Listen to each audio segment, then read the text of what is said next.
Cycling. Testing. Camera mount number 6.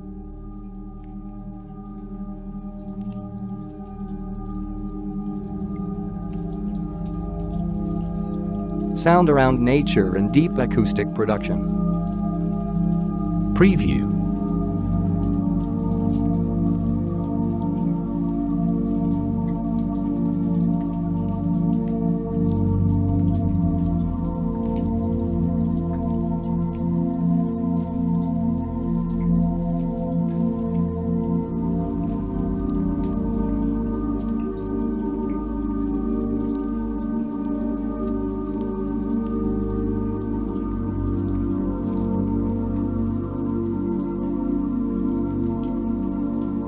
Ready, get set, go. 7 Tips for a Happy Life by Venerable Thubten Chodron. Transcribed by Colette Janning. Edited by Debbie Ton. Project Editor Esther Thien. Narrated by Medeline Star. Dear reader, if you wish to share in the production costs of this and many other beautiful Dharma books and CDs for free distribution, so that more people can be touched by the beauty of Dharma and be inspired to live a happy and meaningful life, please visit our sponsorship link at enets.kmspks.org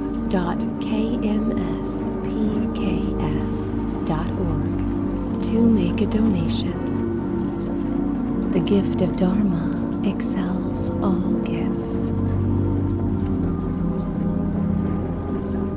I was asked to speak about 7 tips for a happy life, but I had a hard time narrowing the tips down to just 7. Actually, there are many more, and hopefully as you live with mindfulness, wisdom, and compassion, you'll become aware of the others too.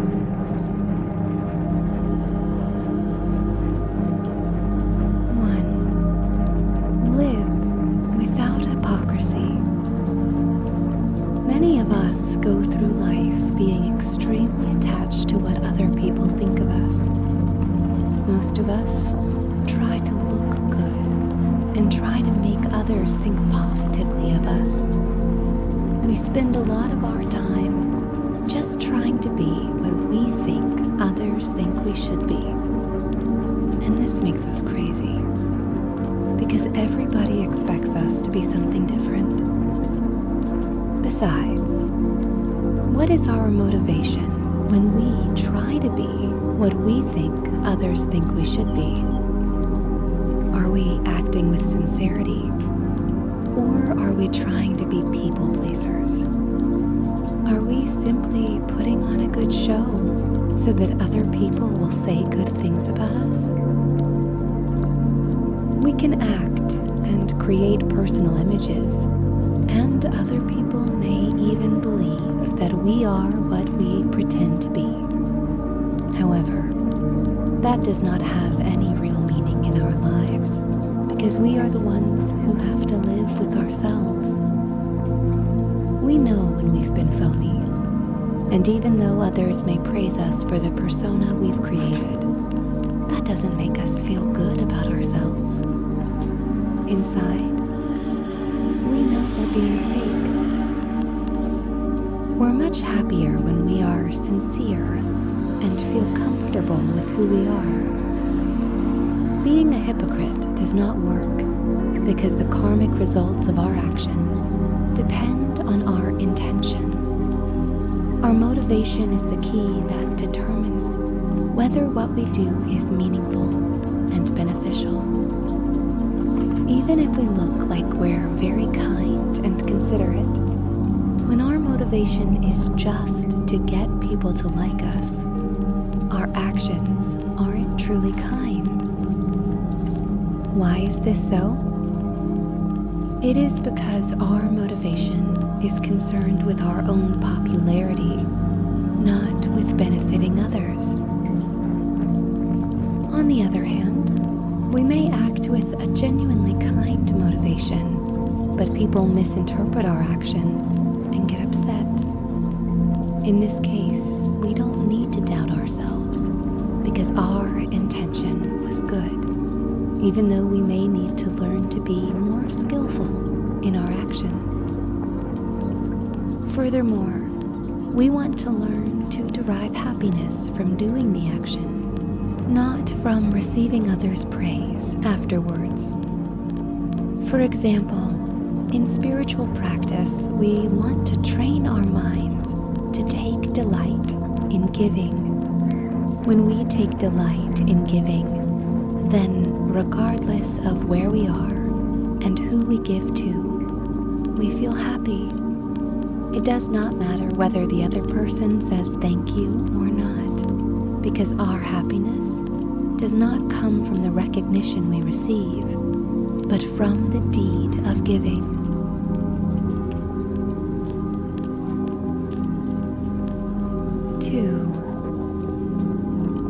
Reflect on your motivation and cultivate an expansive motivation.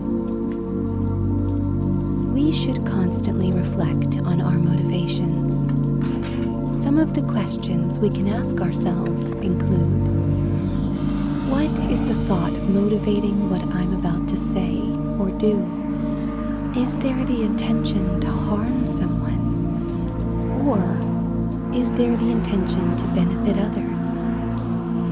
Am I doing things to impress others or out of peer pressure? Am I doing something for my own self-gain?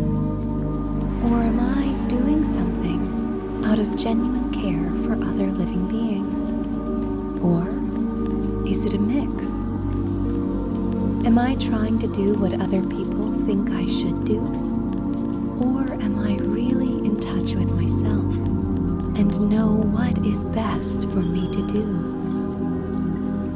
In discerning what I feel is best for me to do, am I operating out of attachment or anger?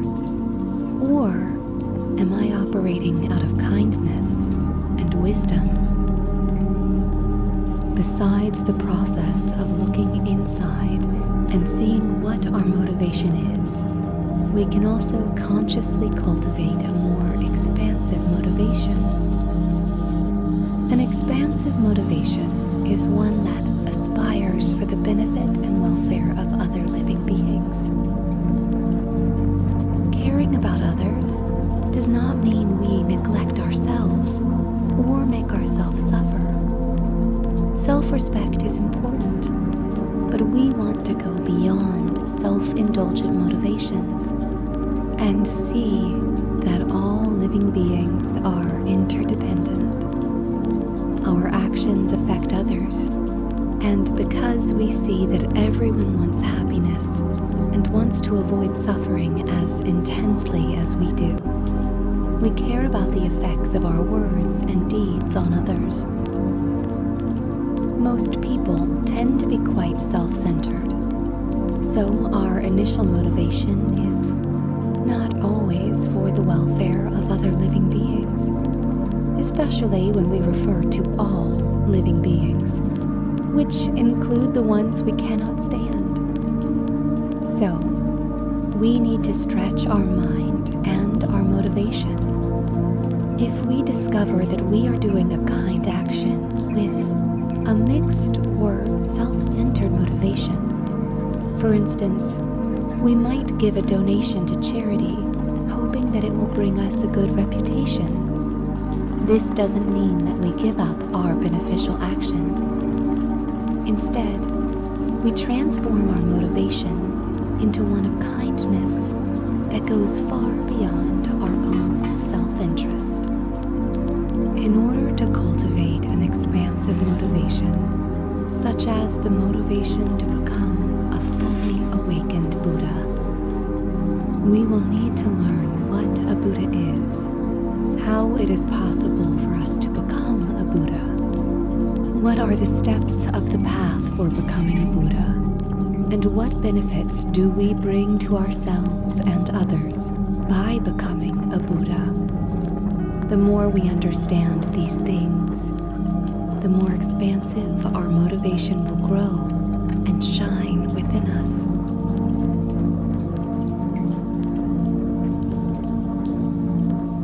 3. Set wise priorities. One of the most important activities in our life is to set good priorities, to know what in life is most important to us. We have received so much conditioning throughout our lives that it takes some time to discern for ourselves what we think is valuable. Our parents teach us to value X, Y, and Z. Our teachers encourage us to think A, B, and C. Advertising tells us who we should be and what we should look like. All the time, we are getting messages about who we should be, what we should do, and what we should have. But how often do we ever think about whether we really want to be, do, or have those things? How often do we ever think about what actually nourishes our hearts in a truly joyful, vibrant, and beautiful way? We want to live.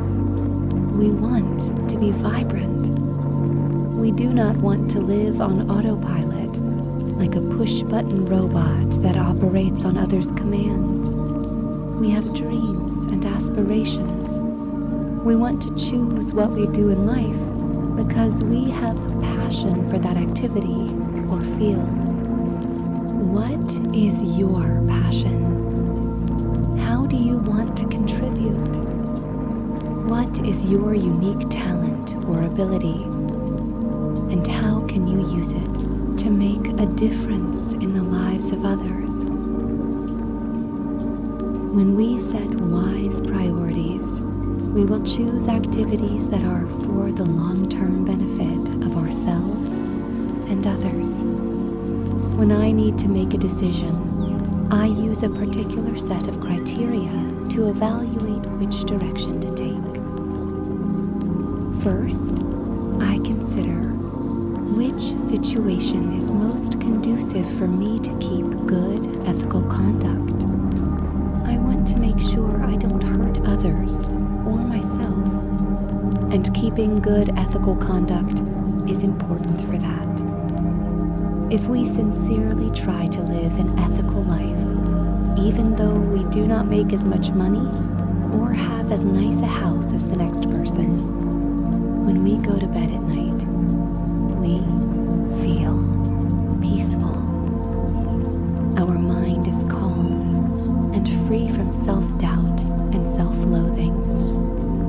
That inner peace is worth more than anything else we could ever have. Plus, no one else can take our inner peace away from us. Second, I examine which situation will enable me to be of greatest benefit to other living beings in the long term. Since another one of my priorities is benefiting others, I evaluate the various options in front of me to discern which one will enable me to do that. Which situation will make it easier for me to cultivate a kind, compassionate, and altruistic attitude. Sometimes our priorities are not what others think they should be. In such a situation, if our priorities are not selfish and they are for the long-term benefit of ourselves and others, then even if other people do not like what we are doing, it really does not matter, because we know we are living in a good way. We are confident within ourselves that our priorities will lead to the long-term benefit of others.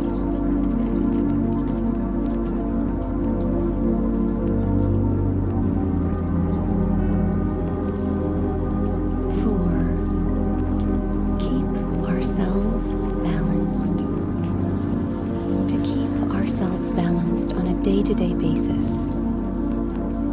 We first need to maintain good health. This means we need to eat well, have sufficient sleep, and regular exercise. We also need to engage in activities that nourish us. Spending time with people we care about nourishes us. In my observation, what most people really want is connection with other living beings. Take the time to be with your family and with people you care about. Cultivate friendships with people who have good values, people whom you can learn from, and people who will be good role models for you. Develop a sense of curiosity about life and the world around you. Nowadays, people walking down the street are all looking at their cell phones, colliding with real human beings while texting people who are not there. Sometimes, we need to turn off our technology and tune in to the real, living, human beings who are surrounding us. So much of our communication is through nonverbal cues, our body language, how we move our hands, how we sit, what we do with our eyes, the tone of our voice, the volume of our voice. Yet many children and young adults are now growing up without being sensitive to those kinds of things because they are hardly ever around real living people. They are always in their 2x4 universe, texting on their phones. To be balanced human beings, we also need time alone without our phones and computers. It is so helpful, not to mention relaxing, to sit and read an inspiring book and think about life. We don't have to always be doing or making something. We also need some time to be with our friends. We need to nourish our body as well as our mind. We need to do things we enjoy, such as engaging in hobbies or playing sports. We should be careful not to waste the time in our precious human life on the computer, iPad, iPhone, etc.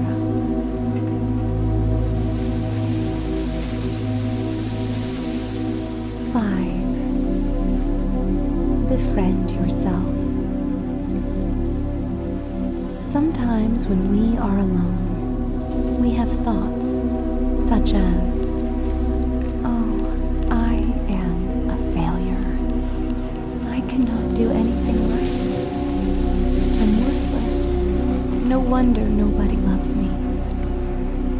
This low self-esteem is one of our biggest hindrances on the path to full awakening. We live with ourselves 24/7, but we do not even know who we are and how to be our own friend. We constantly judge ourselves using standards that we've never examined to determine if they are realistic or not. We compare ourselves with others and always come out losers. None of us is perfect. We all have faults. That is normal, and we do not need to berate ourselves for our faults or think that we are our faults. Our self-image is exaggerated because we don't really know who we are. We need to learn to be our own friend and accept ourselves. Yes, I have faults, and I'm working on them. And yes, I have many good qualities, abilities, and talents too. I'm a worthwhile person because I have Buddha nature, the potential to become a fully awakened Buddha. Even now, I can contribute to others' well-being. Meditation and the study of Buddha's teachings will help us become friends with ourselves. To overcome low self-esteem, we should contemplate our precious human life and Buddha nature. Doing so enables us to understand that the fundamental nature of our mind is pure and undefiled. The nature of our mind is like the wide open sky, totally spacious and free. Mental afflictions such as ignorance, anger, attachment, pride, jealousy, laziness, confusion, conceit, and so on, are like clouds in the sky. When clouds are in the sky, we cannot see the clear, open, wide, and spacious nature of the sky. The sky is still there. It is just hidden from our view at that time. Similarly, sometimes we might become discouraged or confused, but all those emotions and thoughts are not who we are. They are like clouds in the sky. The pure nature of our mind is still there. It is temporarily hidden. And when the wind of wisdom and compassion comes and blows the cloud-like disturbing emotions away, we see the wide open, free sky. Take some time each day to sit quietly and do a spiritual practice. To do a daily meditation practice, learn the Buddha's teachings, and spend some time alone each day reflecting on your life. Observe your thoughts and learn to discern realistic and beneficial ones from unrealistic and harmful ones. Understand how your thoughts create your emotions. Give yourself some space to accept and appreciate yourself for who you are. You don't need to be the perfect, number one, whatever type of person you think you should be. You can relax and be you, with all the complexities of the sentient being you are. Then you can tap into your potential and unlock all sorts of doors to help you understand yourself. The Buddha taught many techniques for overcoming disturbing emotions, transforming negative thoughts, and removing wrong views. You can learn these and learn how to apply them to your mind, how to work with your own mind so that it becomes clearer and calmer, how to open your heart in kindness towards yourself as well as towards others. In the process of doing this, you will become your own friend.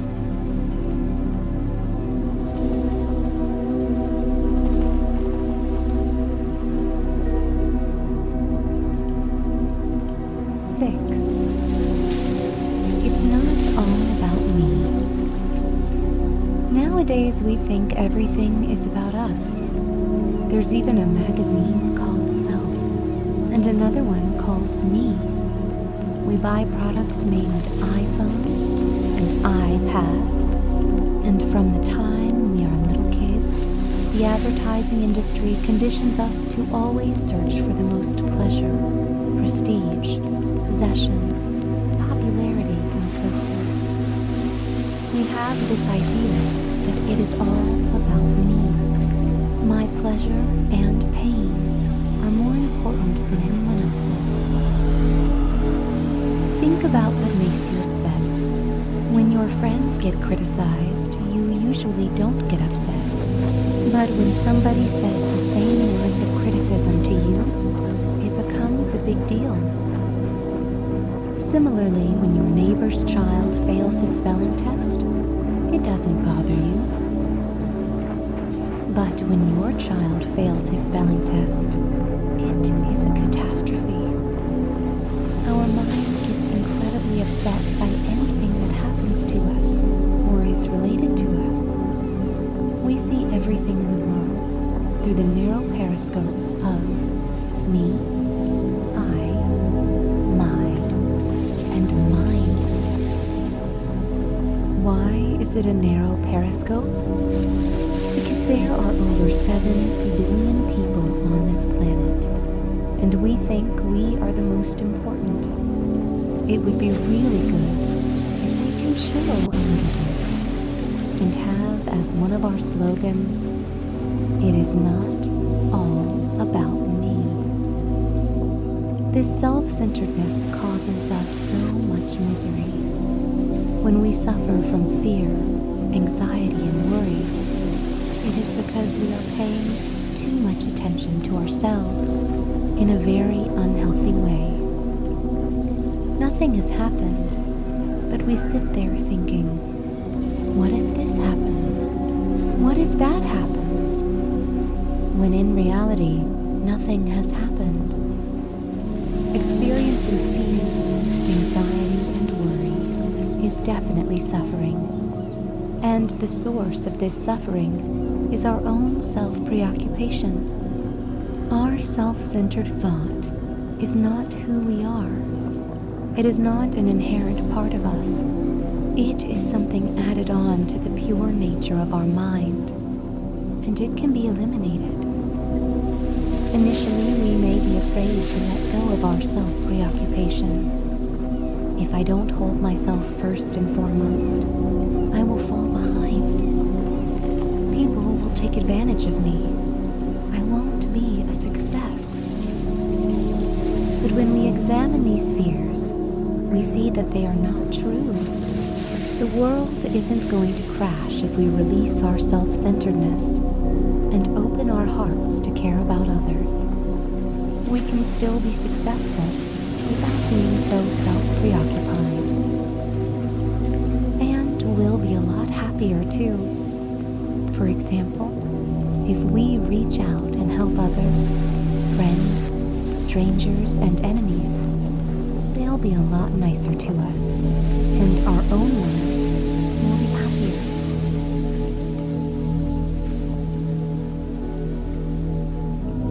Seven, cultivate a kind heart. As a corollary to, it's not all about me, we want to cultivate kindness. To do this, we reflect on the benefit we have received from so many people and animals too. When we contemplate the kindness of other living beings, we see that we can benefit from whatever somebody does if we know how to think about it properly. Even if somebody is harming us, we can see it as kindness, because by putting us in a difficult position, they are challenging us and helping us to grow. They are helping us to find qualities and resources within ourselves that we did not know we had, making us stronger. It is easy to think of the kindness of our family and friends, but what about the kindness of strangers? Actually, we receive benefit from so many people we do not know. When we look around, everything we use comes due to the kindness of others.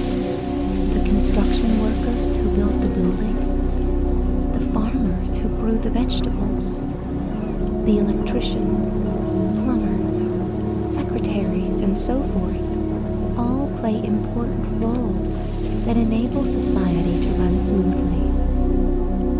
For example, I was once in a city where all the garbage collectors were on strike.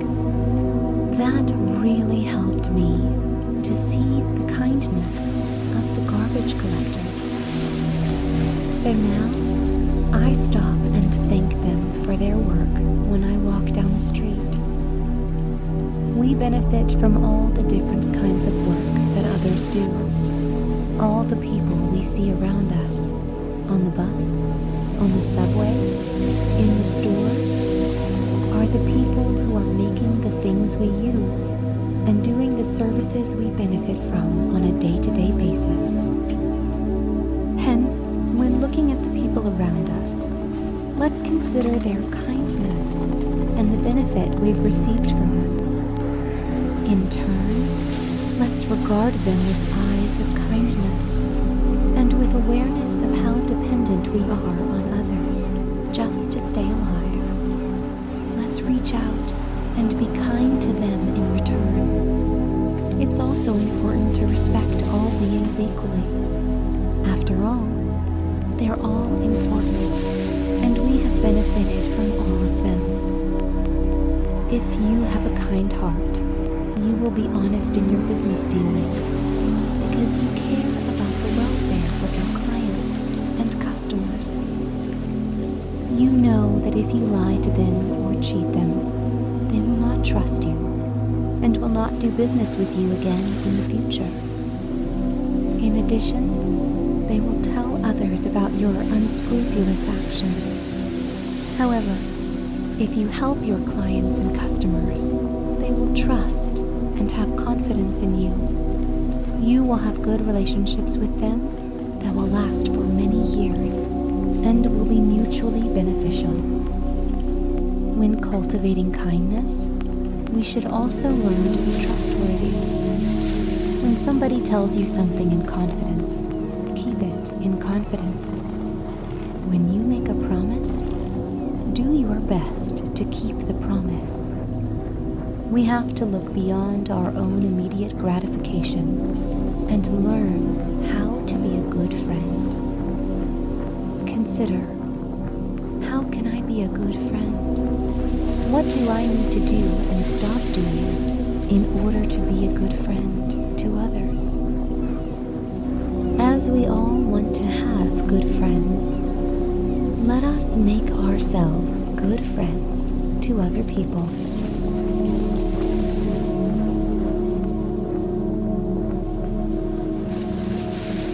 Conclusion. Please take some time and think about these 7 tips. Don't simply rush off to the next activity, but apply these tips to your life. Imagine thinking or acting according to them. What would that look like?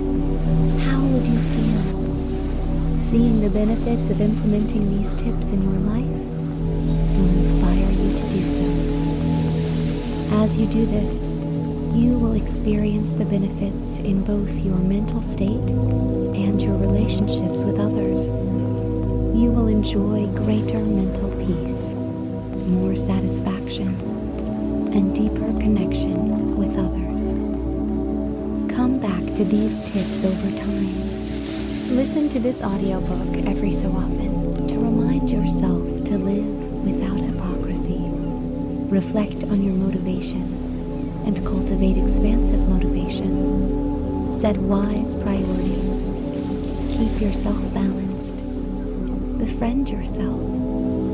And realize that it's not all about me. And cultivate a kind heart.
Thank you so much for watching until the end. Please stay tuned for more hiking and cycling videos. Thank you so much. Have a good ride and stay safe.